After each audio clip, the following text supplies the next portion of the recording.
All right, so it's that time of the evening. On to my take. And tonight I focus on the big M word of the season, the manifestos, and of course the lofty promises that come with them.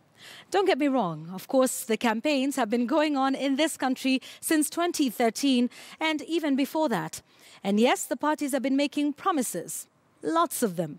But somehow, only this week will they finally be telling us what they have been campaigning about for that long. Put differently, this week we will get some commitment on paper from both NASA and Jubilee on why they want you to vote for them in the next 43 days.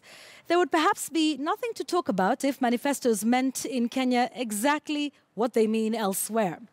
You see, to a large extent, these documents are supposed to define the competing visions of the two political formations we have in the country. In a normal democracy where elections are fought on ideas, they're supposed to help us decide who to elect and who to reject. But this, folks, is not a normal democracy, not by a long shot. Here, it is more of what some people choose to call an ethnocracy or an ethnic census. In fact, someone on a panel I hosted just last week on Kivumbi 2017 said that manifestos and indeed presidential debates will not change how we vote. Uhuru Kenyatta will still get majority of the votes from his backyard in central Kenya, regardless of what the Jubilee manifesto says or doesn't say. Likewise, Raila Odinga is counting on what is usually called Luo Nyanza, Ukambani, and so on to bag most of his votes.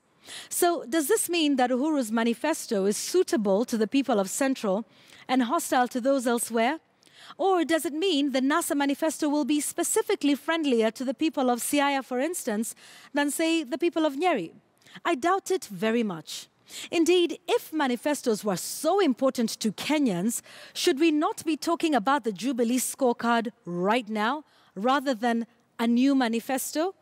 Unless, of course, we're saying the EACC now has prosecutorial powers as promised in the last manifesto, or that the 5 new stadia are all built and are now hosting international matches. Of course, the opposition may get away with a lot because they have not been in government, and so they can promise us heaven if they want. But if indeed they were serious about manifestos, we would surely have seen an avalanche of legislation sponsored by their MPs seeking to realize some of these aspirations. We would perhaps hope to see an example of their manifesto in action in any of the 24 counties under Accord Party's leadership. But be that as it may, this is another election cycle, and for whatever it's worth, the onus really is on us, the electorate. Let's not kid ourselves. We say we want issue-based politics, then let us rigorously interrogate these manifestos and, more importantly, hold the parties to account for their implementation. That may just be the ticket out of the never-ending ethnic rat race that is our politics today. And that tonight is my take. Thank you very much for joining us tonight and every night. Language interpreter has been Meresha Owiti. And of course, tomorrow we will be focusing on Jubilee as they launch their manifesto. On Tuesday, we'll be focusing on NASA as they launch their manifesto as well. Also, Kivumbi 2017 tomorrow, big discussion, youth and leadership, and whether they are the key to the future and how they're involved in politics. 70% of this country is made up of young people. Will they be the deciding factor 43 days from today? That is our big discussion tomorrow on Kivumbi 2017. So please do make sure you join us for that then. Thanks for watching our show tonight. I'm Yvonne Okwara Matole. We'll see you tomorrow.